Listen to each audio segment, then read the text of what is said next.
Brad Johnson here from johnson.audio, and today I'm going to ask you the question about music directories. Are resources like the Indie Bible worth your money and time? Now, if you've signed up with any kind of administration publishing company like a CD Baby, TuneCore, whatever, they probably have directed you to different kinds of resources to start helping you promote your music, and one of them is called the Indie Bible. And the Indie Bible is basically a directory of all kinds of things like bloggers, venues, radio stations, you name it. And it's got all these contacts in there for you to be able to reach out to people to try to start promoting your music yourself. And the question is it worth your time? Is it worth your money? Now, I'm gonna let you know, I've been using a music licensing directory now for the past month. I've been reaching out to a publisher every single day to try to get my music placed with the publisher for licensing. Now, publishers are the companies that hold on to a catalog of music and they ship it off to different music supervisors. They usually have those relationships built in and they help you place music. And so I've been using a directory, and I'll let you know, when it comes to marketing, when it comes to reaching out to people, it's really a numbers game. So the question really isn't, is it worth the time and money? The question is, are you willing to put the time into it? Because these directories are great. The first thing you do need to know is that not every single contact in these directories is up to date, and not every single contact in these directories are worth your time or worth for you to reach out to. So you have to do your research. It's not just open it up, turn to a person, and then reach out to them. You have to actually do a little bit of research, be a little bit of a sleuth, and go and figure out a little bit about their company, who works for the company, are they engaging in social media, do they have an updated 21st century website, or they look like they're been working with an Angel Fire website in like the late 90s. And you really have to figure out who is relevant and who is not. You have to sort through it. You have to then email.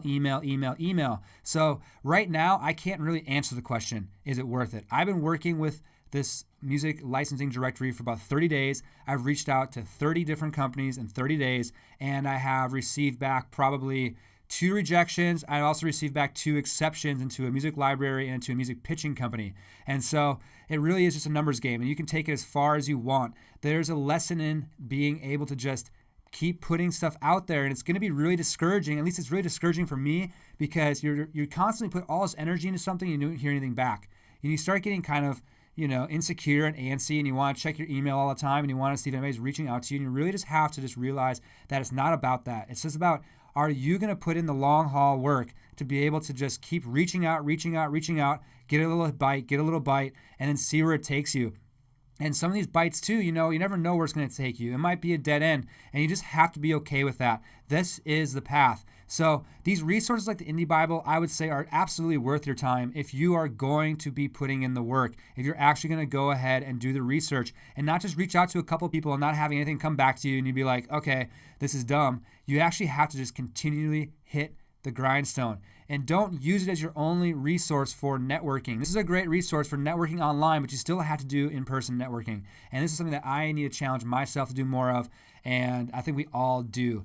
It's easy to get stuck in the internet world, and it's great. I mean, we can do a lot with our laptops, our phones, and our tablets, and it's just amazing what kind of age we live in now. But you have to understand that there is also that human connection. You're going to probably get a lot more of an open rate and return rate if the person you're reaching out to has actually met you and has a face to your name. And so with that being said, go for it. Try out the Indie Bible, try a music directory that might help you if you are willing to put in the work, if you're willing to reach out to people day in and day out and get nothing back.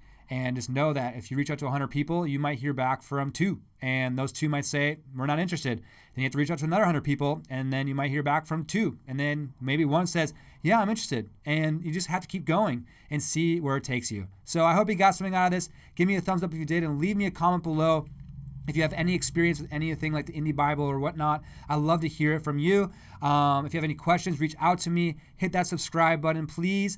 All my other subscribers, I appreciate your continued support. I am Brad Johnson at johnson.audio, where I just want you to create music that is awesome. I will see you in the next video. Bye.